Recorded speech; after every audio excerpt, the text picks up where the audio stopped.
Tembak si dia setelah pulang sekolah. Rio kaget dan batuk-batuk guys. Ternyata Rio juga ada hati sama Dea. Rio bilang, gak boleh, kamu baru dekat, masa langsung nembak?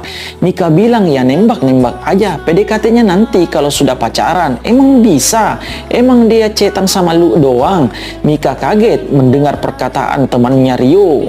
Dia dan Erwin berduaan sambil dorong motor guys. Erwin minta maaf ke Dea karena disuruh dorong motor. Jawaban Dea bikin kaget karena mengatakan baru pertama kali dorong motor dan itu seru. Wow.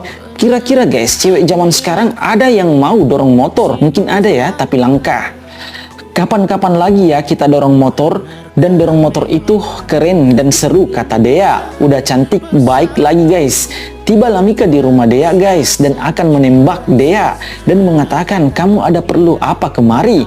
Mika langsung bilang kalau aku suka sama